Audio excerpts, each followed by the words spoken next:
Hello, Dimsdale. I'm Jet You Betcha with today's editorial, which technically makes it a Jetatorial. Two U.S. Navy vessels collided Wednesday during a replenishment at sea operation in the Caribbean Sea, U.S. Southern Command said.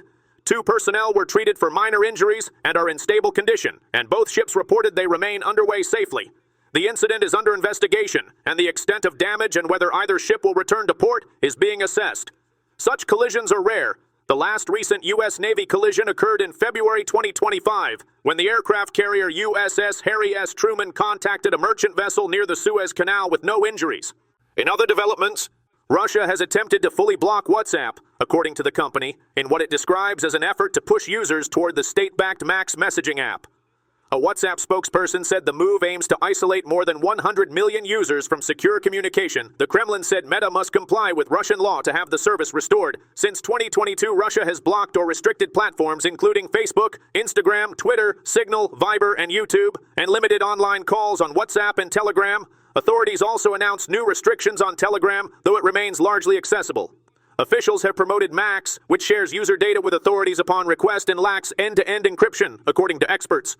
In another update, the maker of a gun accessory linked to the 2022 mass shooting at a Buffalo supermarket has agreed to pay $1.75 million to victims' families and survivors and stop selling the device in New York. Attorney General Letitia James announced the settlement resolves a state lawsuit alleging Georgia-based Mean Arms sold a magazine-locking device that could be easily removed, allowing the shooter to use high-capacity magazines, which are illegal in New York. Separate settlements were also reached with the gunman's parents and gun seller Vintage Firearms, which has closed permanently. 10 victims were killed in the attack. The gunman is serving life without parole on state charges and faces a pending federal hate crimes trial.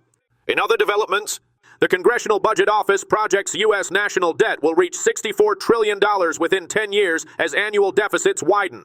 The federal deficit is expected to grow from $1.9 trillion in fiscal 2026 to $3.1 trillion by 2036. According to the CBO, revenue losses from tax cuts enacted under President Donald Trump will outweigh roughly $3 trillion expected from new tariffs. Debt held by the public is forecast to rise from 101% of GDP in 2026 to 120% in 2036, surpassing the previous record set in 1946. The U.S. currently holds more than $37 trillion in debt. Rising borrowing could increase interest rates and debt service costs. Moody's downgraded U.S. credit in 2024, following earlier downgrades by S&P and Fitch. From all of us here, stay classy, Dimsdale.